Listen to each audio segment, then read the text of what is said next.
Hola amigos, ¿cómo están? Mi nombre es Smith Quispe. Bienvenidos a una nueva edición de Caretas Digital.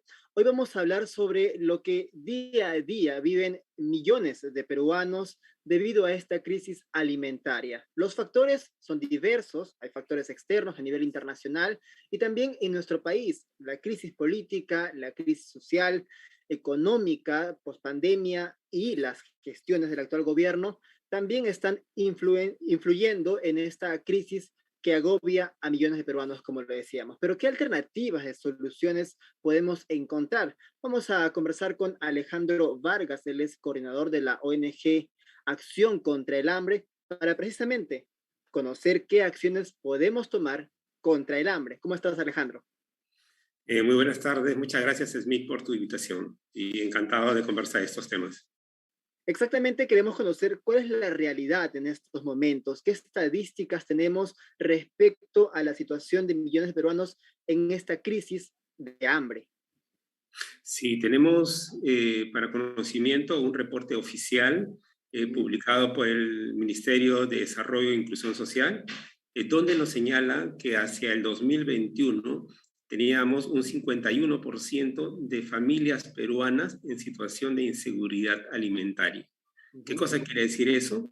En términos nominales, aproximadamente 16.5 millones de peruanos han perdido la capacidad de poder alimentarse, ¿no?, de manera balanceada, y también tienen dificultades para poder completar sus números de comidas, ¿no?, que les permita una vida saludable, activa y productiva, ¿no?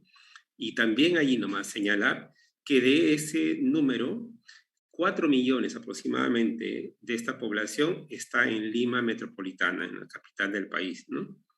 Entonces, eso también creo que es relevante señalar. Por supuesto, y el dato es importante porque estamos hablando de más de la mitad de todos los peruanos viven con crisis alimentaria, no alcanzan a llegar a completar esta alimentación suficiente, más allá de que estos alimentos sean nutritivos o no. Hablemos específicamente de las ollas comunes que día a día van aumentando, y no lo digo yo, sino lo dice la presidenta de ollas comunes. Encima tenemos esta gestión del gobierno que hasta el momento no ha podido reglamentar la ley de ollas comunes para que de alguna forma sean beneficiadas. ¿Cómo analizas tú el funcionamiento de estas organizaciones de madres de familias? Realmente estas iniciativas ¿Mm? sociales son los que han permitido, ¿no?, que muchos peruanos, por su autogestión, puedan paliar el hambre que tiene muchos peruanos desde la pandemia y que se viene agudizando y se va a agudizar hasta el 2024 aproximadamente, según las proyecciones del Banco Mundial. Ujú. Eh, Como señalas, las ollas comunes, a este momento no existe un registro nacional único de ollas comunes que nos permite identificar cuántas son las que existen a lo largo y ancho del país, dónde están ubicadas, cuántos son los beneficiarios a los cuales necesitaríamos alcanzar y qué necesitan, ¿no? O sea, no solamente alimentos, sino también capacidades y también algún nivel de equipamiento. Esa información no está presente todavía.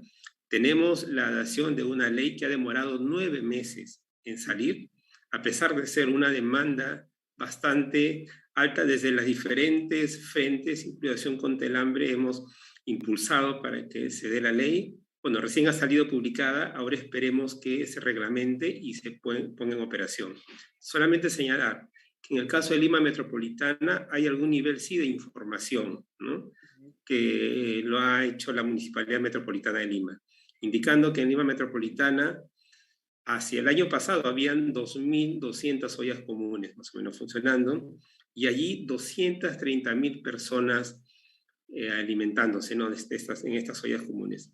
Un detalle, de esas, de esas 230.000 personas, un poco más de 50.000 personas, un poquito más de 50.000 personas, eran niños menores de 5 años y madres gestantes, ¿no? Ujú. Una etapa muy vulnerable en la vida que puede determinar el presente y el futuro del país, dado que es allí donde se empiezan a generar las capacidades cognitivas, ¿no?, en los niños y en estos casos en las gestantes, en los niños que van a nacer, ¿no? Correcto, correcto. De hecho, esta ley que hasta ahora no se reglamenta y que desde el MIDIS esperan que se haga el 9 de junio, según el viceministro, tiene una gran importancia para, de alguna manera, paliar estos niveles de pobreza, como tú mencionabas. Pero, ¿qué otras alternativas han analizado ustedes? Bueno, hay varias alternativas. Primeramente, señalar, como lo hemos enfatizado, a la implementación de esta ley, ¿no? Y la asistencia a las ollas comunes, eso esté de la mano con mecanismos de vigilancia ciudadana. Porque, como sabemos, durante la pandemia y también en otras experiencias anteriores, muchas veces esta ayuda alimentaria llega también plagada de corrupción, ¿no? Entonces, hay que tener mecanismos de vigilancia ciudadana y también un acompañamiento de la Contraloría General de la República para que esto no vuelva a ocurrir. Eso por un lado. Por otro lado, también señalar que unas son las iniciativas de ollas comunes y otras son las iniciativas de los comedores populares, los cuales tienen que ser actualizados en sus padrones, ¿no? No se han actualizado ya hace muchos años y dada la pandemia y ahora esta crisis, naturalmente ha habido un incremento de personas que acuden a los comedores populares y si no se está actualizando en los beneficiarios, la cantidad de apoyo alimentario que pueda estar llegando es insuficiente, ¿no? Entonces, eso también es muy importante. Y eso es cierto, porque conversábamos incluso con la presidenta de Ollas Comunes y nos decían que, bueno, meses atrás, con la reactivación económica, muchas personas ya no estaban acudiendo a las ollas comunes porque de algún modo tenían un mayor sustento económico. Pero también hemos visto que la crisis de los fertilizantes ha agravado la situación económica de los alimentos. Entonces, muchos ya no tienen el dinero suficiente para poder comprar y han vuelto nuevamente a las ollas comunes. Con la creación de la ley, muchos también han optado por crear nuevas ollas comunes, pero hay todo un trabajo detrás para poder verificar de que en verdad son ollas comunes y que lo merecen. Y a eso es lo que tú precisamente decías, ¿no? Que haya una verdadera fiscalización y no sean malversados estos alimentos. ¿Qué otras alternativas también han analizado, tomando en cuenta la población vulnerable que ya comentábamos, las gestantes, los niños menores también? Sí, creo que un mecanismo para poder, en un momento de emergencia como el que estamos en este momento, y en una población que no puede esperar un día más, que son los niños menores y las madres gestantes, es urgente que se diseñe, que ya hay avances por parte del Centro Nacional de Alimentación y Nutrición, pero que se implemente un alimento complementario, ¿no? Para los niños menores de 3 años y para las mujeres gestantes, que les permita cubrir sus requerimientos alimentarios y nutricionales de tal manera que puedan tener un buen nivel de crecimiento y desarrollo en esta etapa vital de la vida, ¿no? Entonces, eso creemos que no puede esperar, eso tiene que ser una acción bastante urgente. Lo otro también que estamos señalando es la necesidad de poder empezar a diseñar un bono de tipo temporal, ¿no? Un bono pero que sea focalizado en la población más vulnerable del país, ¿no? Que no sea entregado de manera indiscriminada, ¿no? Sino que con elementos de justicia, equidad, pueda alcanzar a las poblaciones más vulnerables y que en realidad lo necesitan. Y estamos hablando de población del quintil 1 y quintil 2, que es la franja de población de menores ingresos económicos, ¿no? Y que este sea de carácter temporal y si se puede, que tenga en consideración el número de integrantes de la familia, ¿no? Para que sea un poco más equitativo, ¿no? Correcto, correcto. El viceministro del MIDIS, por ejemplo, señalaba que se está evaluando otorgar algunas tarjetas de alimentos. Esto se ha interpretado para las madres de las ollas comunes como que tendrán que ir a centros comerciales a comprar, pero esa no es la rutina diaria de una madre, sino va a los mercados a tratar de conseguir alimentos por mayor o los alimentos más asequibles a ellos. Sí, yo creo que hay dos mecanismos, ¿no? Por un lado, la provisión de alimentos perecibles y no perecibles. Entonces, lo que son alimentos frescos, quizás esos pueden tener una modalidad, ¿no?, de vouchers, ¿no?, para que puedan ir a comprar esos alimentos de manera más continua, dado que tampoco hay sistema de refrigeración en las ollas comunes, ¿no? Exacto. Entonces, eso me parece que se puede considerar. Y naturalmente hay otros alimentos que son no perecibles que sí pueden estar, ¿no?, en las ollas comunes y que pueden entregarse periódicamente, ¿no?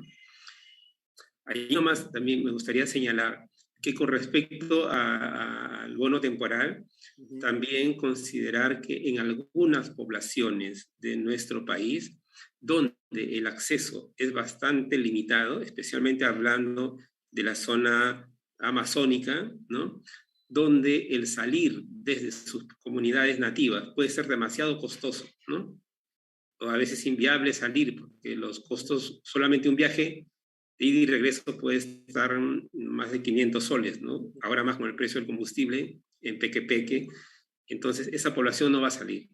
Quizás allí habría que usar entregas de alimentos de manera directa y a través de las plataformas PIAS, por ejemplo, o a través de programas sociales como Caliwarma, ¿no? Ahí es más efectivo la entrega del alimento. En otras poblaciones con mayor acceso, quizás la entrega del bono temporal, ¿no? Ahora, también comentabas acerca de Caliwarma. Lo que decían algunas ollas comunes es que preferían que se les entreguen a ellas mismas, no a través de las municipalidades, porque muchas veces estas se llegan a politizar o se utilizan con fines electorales. Estamos ya en una campaña electoral. ¿Cómo podemos evitar este tipo de situaciones? Mm, Yo creo que con la experiencia que se ha tenido, se tiene en Caliwarma un sistema bastante funcional, ¿no? Ujú. Yo creo que es una buena alternativa el poder ser entregado a través de Caliwarma. Ujú. Igual, ya sea por Caliwarma o sea a través de los gobiernos locales, creo que siempre tiene que haber de la mano la Contraloría General y siempre mecanismos de control ciudadano, ¿no?, Ok, para evitar cualquier tipo de injerencias en ese sentido. Entonces, ok. eso. Hablemos de la crisis de los fertilizantes, ¿no? Todos conocemos que está generando estragos en la producción de diversos alimentos de consumo nacional, especialmente. Muchos agricultores han dejado de producir menos, dejando de utilizar algunas hectáreas. Los ganaderos también han tenido que incluso vender algunos de sus animales para poder recuperar la inversión que están teniendo. ¿Qué alternativas tenemos para el sector agrícola, para los ganaderos? Mira, nosotros como Acción contra el Hambre tenemos varias intervenciones en la región Ayacucho.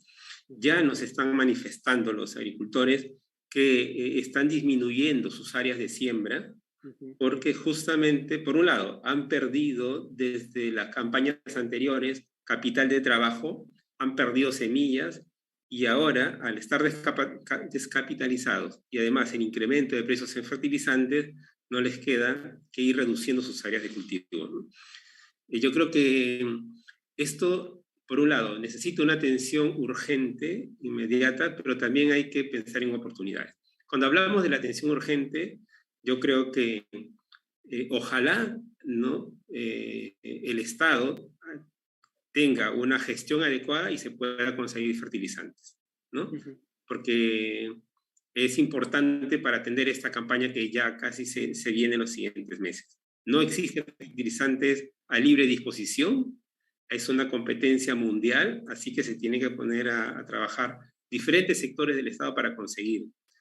Pero Ujú. eso también iría acompañado con ayuda a los agricultores para que se hagan los análisis químicos de suelos, ¿no?, de tal manera que el poco fertilizante o el fertilizante que pueda conseguirse pueda ser usado de manera más eficiente, ¿no?, sabiendo la cantidad que se requiere. Eso por un lado. Por otro lado, creo que es una oportunidad para que también empiece a impulsarse con mucho más énfasis la producción de fertilizantes orgánicos, ¿no?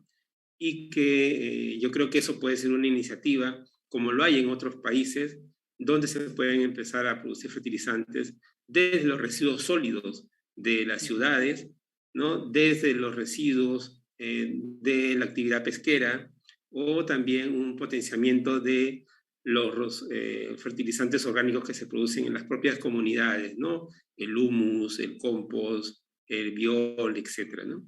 Ujú. Claro, y eso pasa por tener un conocimiento amplio, transversal de cómo funciona el agro en nuestro país. Pero ¿qué pasa si es que tenemos un ministro de Agricultura, nuevo ministro, que no tiene experiencia en el sector? ¿Cómo debilita esto al sector propio y tomando en cuenta que hemos tenido cambios en los ministerios, propiamente el de Desarrollo Agrario y Riego? ¿Cómo afecta esto al desarrollo agrícola de nuestro país? Sí, yo debo de decir que ha habido mucha expectativa, es lo que nos transmiten nuestros hermanos agricultores en las zonas donde Acción contra el Hambre trabaja, mucha expectativa por la implementación de las líneas que se plantearon en la llamada reforma agraria que se proponía. Sin embargo, nada de eso se ha cumplido hasta el momento. Los equipos técnicos han habido una rotación bastante alta y se ve en este momento bastante inactividad en los niveles más locales, ¿no? Entonces, eh, creo que es el momento de actuar, ¿no? Yo espero que el Midagri pueda tomar las riendas, ¿no? Y en general el gobierno para poder atender a esta población de agricultores familiares que ya vienen sufriendo el impacto desde el año pasado, no desde ahora, ¿no? Pero sí, esta crisis que viene prácticamente los terminaría de hundir aún más, ¿no? Solamente señalar una cosa también, que del total de agricultores, aproximadamente 35% de los agricultores son agricultores de autosubsistencia, de autoconsumo, ¿no? Que producen para su propio consumo, que ellos no venden, siempre les alcanza solamente para su propio consumo.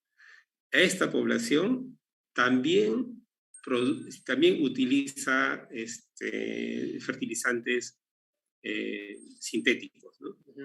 Entonces, en ellos también va a haber disminuida su producción. Lo que estoy queriendo decir es que también en estos agricultores se van a quedar sin comida y eso hay que prever, ¿no? Desde ahora. Hay que tomar todas las medidas para poder empezar a actuar, ¿no? Por supuesto, ha quedado muy claro. Advertidos estamos ahora con la realidad que se va agudizando y tú dices también que se seguirá agudizando y que también hemos estado advertidos desde meses anteriores. El año pasado lo advertían los sectores agrícolas, los gremios agrícolas. Lamentablemente muchos cambios no lo hemos visto y tú también transmites ese reclamo desde los agricultores propiamente dichos. Muchísimas gracias, Alejandro, por acompañarnos. Gracias, Smith, por la invitación. Hasta la próxima. Hasta pronto.